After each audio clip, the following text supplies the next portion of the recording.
sakit. Siapa ya? Postman. Hah? Postman siapa? Postman, podcast TIS Mengajar. Dalam pendidikan, membangun masa depan. Halo Sobat Koala, selamat pagi, siang, sore, dan malam dimanapun Sobat Koala berada. Kita kembali lagi di Postman, podcast TIS Mengajar, perdalam pendidikan, bangun masa depan.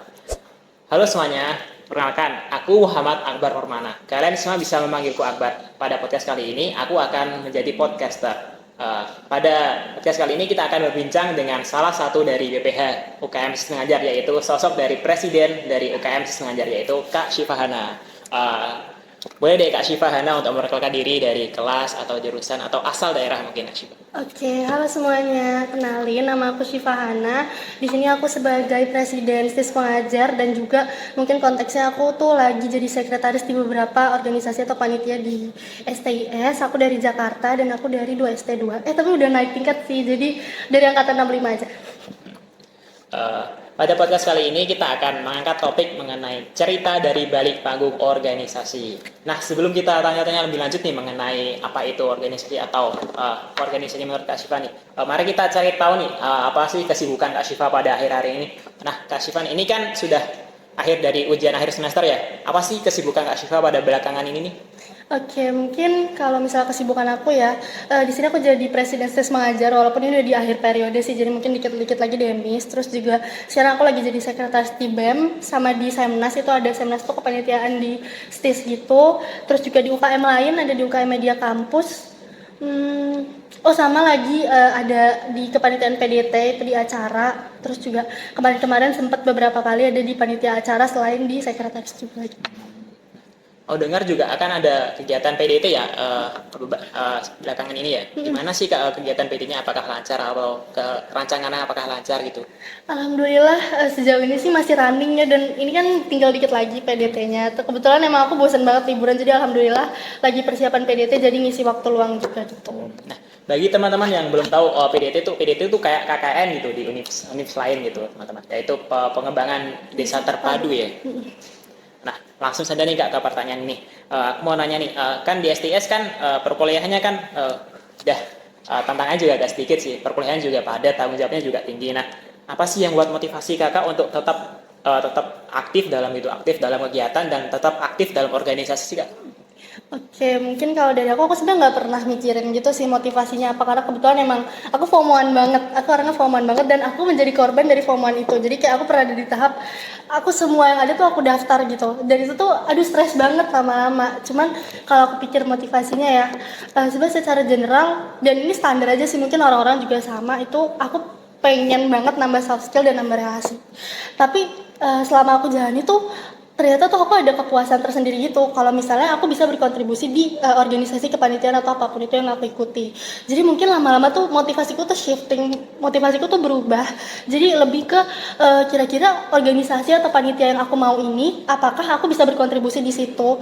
Apakah aku ada minat bakat yang sejalan untuk mendukung keberjalanan atau si organisasi dalam mencapai targetnya gitu. Jadi mungkin kalau misalnya aku kan seringnya di administrasi, aku seringnya di sekre. Jadi kalau aku ada bakat di situ, aku ada bakat untuk bisa aku curahkan di organisasi itu, aku pengen gitu. Tapi kalau misalnya untuk posisi yang baru pertama kali, aku kayak misalnya aku nggak pernah acara, tapi aku mau nyoba acara. Tapi artinya di situ tuh aku ada minat dan aku ada rasa ingin tahu buat belajar di posisi itu. Kalau aku sih gitu ya. Jadi mungkin kalau aku juga motivasinya juga hampir sama, tapi nggak sekompleks kayak Kasio. Mungkin aku akan masuk organisasi untuk menambah relasi, juga menambah teman, dan juga menambah skill dalam berkomunikasi dengan orang lain gitu. Mungkin kayak gitu kalau aku. Tapi kalau dari Kasio mungkin karena dia lebih kompleks dan dia tadi kan disebutkan kalau udah dari sekre dari acara, terus mungkin dapat menambah wawasan lagi kalau kita ikut organisasi gitu teman-teman. Nah, aku nanya nih kan, dari sekian banyak UKM di STS nih kan ada UKM olahraga, kesenian, dan akademik nih. Apa sih alasan yang mendasari Kak Syifa untuk ikut dalam tadinya ikut untuk bergabung di UKM Sistem Mengajar gitu Kak? Apakah dulu ada pengalaman gitu dalam pengajaran itu atau apa yang Kak Syifa inginkan agar bisa kontribusi dari UKM tersebut Kak, di UKM Sistem Mengajar?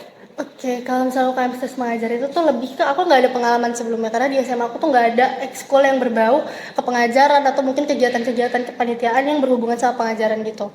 Terus pas di STIS ini kan emang di awal tuh kita ada open house kayak kita ke UKM-UKM gitu yang kita minati, terus pas denger Sisma Mengajar tuh kayak wah menarik ya, kayak berarti tuh kita bisa ngajar ketemu anak-anak yang benar-benar kita tuh experience-nya tuh langsung ketemu sama mereka. Dan mungkin dari situ juga aku dulu mikirnya ya kita pertama bisa mengembangkan komunikasi kita karena kan kalau misalnya sama teman sebaya kan mungkin kita nyambung ya, jadi kayak komunikasinya ya udah lancar aja. Tapi kalau misalnya sama anak kecil tuh gimana ya, kayak menurutku tuh itu aku pengen banget belajar itu. Terus makanya akhirnya aku ikut open house-nya, terus ternyata menarik. Dan menurutku selain bisa pengajaran, selain kita tuh bisa mengabdi, kita bisa giving back to our society. Aduh di kelas gitu tuh kayak kita tuh juga bisa belajar kepemimpinan karena kan di STIS Mengajar ini kan gak cuma kita pengajaran tapi kan juga ada posisi-posisinya kayak kemenkoan, kementerian kayak gitu-gitu.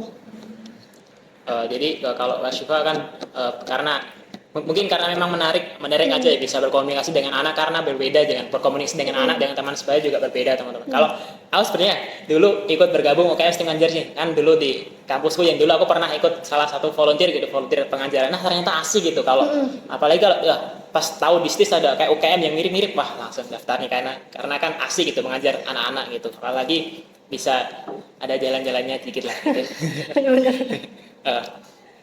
Tadi kan udah disebutkan kan alasan untuk bergabung dari UKM STIM Mengajarnya kan dulu awalnya kan Kak Syifa tentunya pas daftar kan anggota biasa atau dulunya kayak sempat menteri juga ya Mas. Yeah. Nah dari menteri itu gimana sih perjalanan Kak Syifa dari menteri untuk ada kali-kaliku akhirnya menjadi presiden dari UKM STIM Mengajar sih Kak? Oke kan kalau konsep pemilihan di STIS Mengajar tuh gini, jadi kita tuh nanti pas udah mau demis itu tuh nanti setiap anggota tuh bakal milih calon-calon yang sekiranya menurut mereka tuh pas buat posisi itu. Terus kebetulan kemarin aku tuh kepilih bertiga sama Rani sama Rapli. Nah kebetulan kita bertiga tuh gak kompetitif sama sekali, kita tuh bener-bener kerja sama. Jadi di hari H tuh kan kita mikir aduh gimana ya cara presentasi biar gak awkward. Nah akhirnya kita bikin PPT. Terus tapi Rapli tuh waktu itu gak bawa laptop atau Rani, akhirnya kita saling membantu gitu loh. Kita bener-bener gak kompetitif sama sekali. Nah dari situ aku ngerasa kayak oh ternyata mungkin lingkungan SM tuh sehat gitu ya. Jadi ya di awal aku dulu jadi menteri di Risbang dulu ini aku juga bikin podcast, terus juga bikin postingan tips and trick kayak gitu-gitu. Terus akhirnya kepilih itu dan pokoknya berjalan aja lah pemilihan. Bahkan tuh sebelum pemilihan tuh aku sempet nangis ke Menko, Menteri, Medinfo kemarin ke Kak Aul, aduh Kak Aul aku nggak bisa, gimana ini? Terus akhirnya ternyata voting kepilih, terus sambil jalan, sambil masa perancangan yang mungkin di awal sibuk tuh kayak, oh tapi bener-bener suportif banget dari anggota yang 65 ya, yang masih ada di UKM itu, terus juga dari Menko, dari 66 yang pas masuk itu tuh kayak, wah kelihatan semangat, makanya dari situ mungkin beban yang ada tuh jadi lebih ringan lah menurutku gitu. Nah, berarti memang ada dukungan gitu dari teman-teman, apalagi dari Kating yang terdahulu untuk mendukung Kak Syifa jadi presiden. Iya benar. Nah, tadi kan sudah jadi presiden. Nah, selama kakak aktif nih menjalani kegiatan di organisasi dan tentunya menjabat sebagai presiden, pasti kan pernah menghadapi suatu tantangan gitu Kak. Menurut kakak sendiri nih tantangan yang paling besar yang pernah kakak hadapi itu yang seperti apa sih Kak? Oke. Tantangan ya. Mungkin kalau menurutku sih di awal kalau misalnya di konteks SM dan di sama kayak organisasi lain kan itu kalau di awal tuh kita sibuk banget merencanakan kan. Kita sibuk nyari orang yang bisa melanjutkan jejak-jejak pendahulu. Terus juga kita sibuk merencanakan kayak ke depannya kalendernya mau gimana, jadwal-jadwalnya, terus kegiatan yang mau dilakukan apa. Paling menurutku karena tadi kalau aku ikut organisasi atau panitia tuh alhamdulillah teman-temannya tuh lingkungannya tuh suportif banget, sehat banget. Jadi nggak ada tantangan yang sesignifikan itu gitu. Paling ya mungkin di awal sibuk-sibuk perencanaan, terus misalnya nabrak-nabrak sama jadwal-jadwal lain kayak gitu-gitu aja sih paling menurutku. Tapi nggak ada yang oh ada deh. Tapi ini waktu DN. Jadi pas DN tuh beberapa hari sebelum CC aku tumbang. Aku bener-bener demam vertigo yang kayak dramatis banget di sini. Jadi waktu itu tuh bener-bener deket CC banget. Terus jadi kan lagi hektik ya bikin surat undangan segala macam. Terus aku malah sakit. Tapi alhamdulillahnya secret DN tuh ada 3. Jadi alhamdulillah di cover sama sasta oral dan sakit itu tuh berujung sampai aku dirawat waktu UTS kayak gitu. Tapi sebenarnya itu bukan salah DNS sih, maaf ya DN. Lebih ke karena pas selama kegiatan DN tuh emang aku jarang menjaga kesehatan gitu loh, kayak nggak makan, jarang tidur kayak gitu-gitu. Oh. ternyata seperti itu ya, seperti tantangan. Nggak apa-apa. Ya bukan, itu kan memang faktor kesehatan juga di luar pribadi sih memang. Dari yang aku lihat nih, selain dari Presiden dari UKM mengajar sendiri kan Kak Syifa juga aktif di BEM juga ya, dan juga seringkali mengikuti kepanitiaan di STIS. Nah, di STIS sendiri kan ada jadwalnya juga udah padat banget gitu, ada tugas-tugas dan tanggung jawab perkuliahan juga perlu dipenuhi. Nah, aku penasaran nih, gimana sih cara Kak Syifa mengatur waktu antara kegiatan tersebut, kegiatan BEM, terus perkuliahan dan kepanitiaan, apalagi dan Presiden dari UKM mengajar. Apakah ada strategi khusus atau tips khusus yang Kak Syifa lakukan agar semua tersebut dapat berjalan dengan lancar gitu Kak? Oke, sebenarnya nggak ada sih karena kalau misalnya panitiaan organisasi itu kan sibuknya di awal ya. Jadi pas kita perencanaan itu mungkin sibuk banget, kayak banyak rapat, banyak Zoom, banyak perencanaan kayak gitu. Tapi kalau misalnya udah running, udah berjalan, jadi misalnya kayak panitianya tuh udah berjalan aja gitu, perencanaannya udah selesai, tinggal menjalani, mungkin ada evaluasi sambil jalan. Sebenarnya itu nggak sesibuk itu kayak. Jadi kalau misalnya lagi sibuk banget, lagi banyak tugas banget, itu aku biasanya pakai to-do list gitu. Karena aku tuh orangnya yang gampang banget ke distract.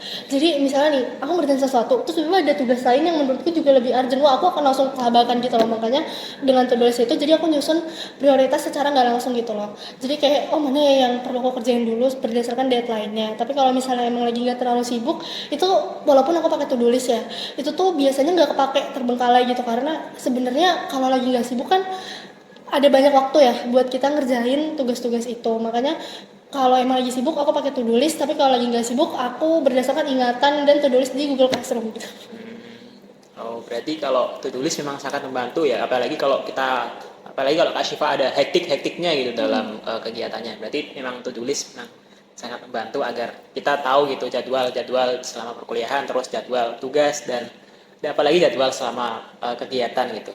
Nah, dari strategi Kak Syifa dan cara dari Kak Syifa tadi, Kak Syifa tadi membuat to-do list ya ketika ada kegiatan yang lagi hektiknya gitu. Mungkin Sobat Koala bisa memulai untuk membuat contoh dari to-do list agar jadwal dari Sobat Koala sendiri dapat tertata dan agar ada waktu untuk misal kita untuk mengerjakan tugas dan ada waktu untuk diri sendiri dan kita dapat menghibur diri dan agar tidak terdistract gitu terhadap suatu hal.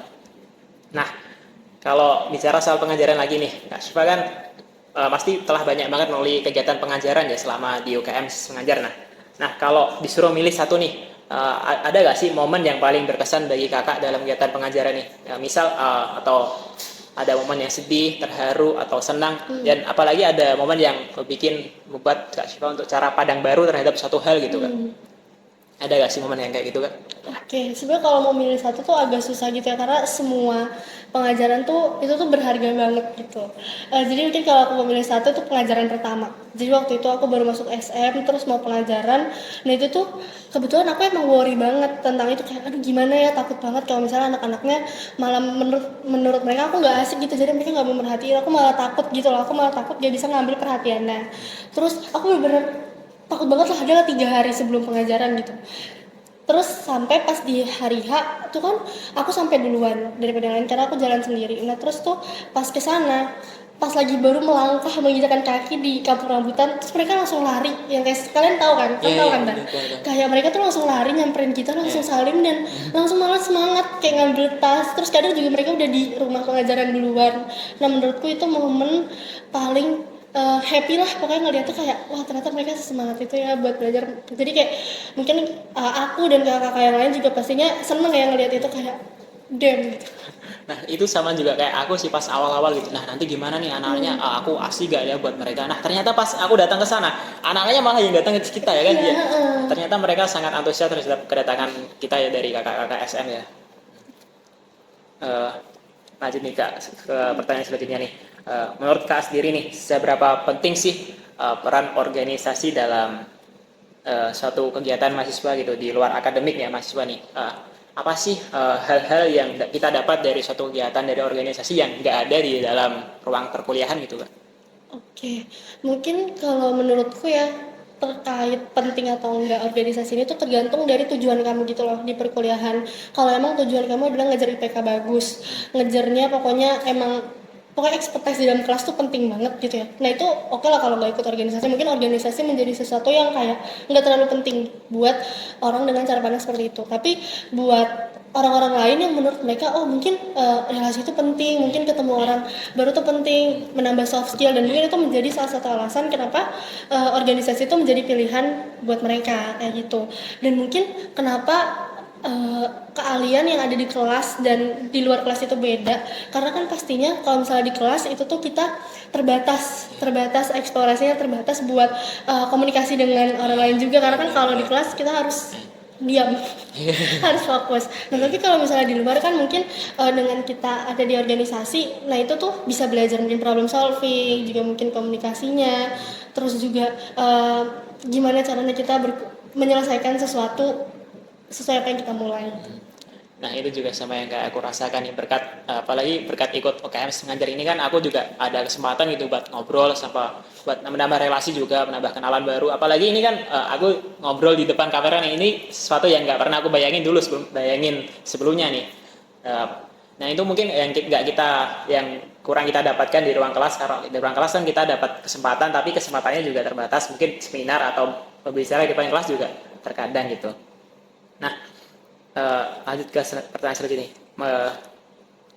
Nah, sebagai presiden dari UKM mengajar nih, pasti punya harapan dong dan semangat tersendiri gitu untuk menjemput calon adik-adik dari mahasiswa STIS sendiri. Nah, ada apa yang Kak Syifa mau sampaikan agar adik-adik calon mahasiswa baru STIS nih mau bergabung dalam UKM mengajar di kita, Kak? Oke, mungkin kalau dari aku ya, selamat datang di Posat STIS. Terus juga semoga di sini kalian bisa menjadi versi terbaik dari diri kalian. Kalian bisa explore sebanyak-banyaknya di STIS ini. Semoga kalian menemukan tempat yang menurut kalian nyaman dan sesuai sama minat dan bakat kalian. Tapi kalau misalnya kalian emang ada minat di pengajaran, ketemu adik-adik, terus juga sambil belajar kepemimpinan, jangan lupa masuk STIS mengajar. Semoga ketemu pertemuan berikutnya kita adalah kalian udah di STIS mengajar kayak gitu. Nah, kalau di UKM mengajar ini seperti yang Kak Syifa tadi kan ada pengajarannya. Nah, selain dari pengajaran ini apa sih yang dilakukan STIS UKM mengajar ini, Kak? Oke, banyak. Kalau tadi kan aku bilang mungkin sesuai namanya STIS mengajar, jadi mungkin banyaknya pengajaran. Tapi selain itu ada kegiatan-kegiatan yang dilakukan untuk mendukung pengajaran ini. Mungkin ini kayak podcast juga dilakukan. Terus juga mungkin ada danusan kalau mendekati hari-hari besar di STIS. Habis itu juga ada publikasi-publikasi di Instagram. Terus dan masih banyak lagi. Jadi kalau masih penasaran jangan lupa masuk SM atau datang open house-nya nanti. Nah, iya. Jangan lupa datang open house-nya nanti ya, teman-teman. Nah, terima kasih kepada Kak Syifa telah menyempatkan hadir dalam podcast Postman pada kali ini. Dan kepada Sobat Koala, jangan lupa terus saksikan Postman pada episode seterusnya. See you di episode seterusnya. Postman, podcast STIS mengajar, memperdalam pendidikan, membangun masa depan.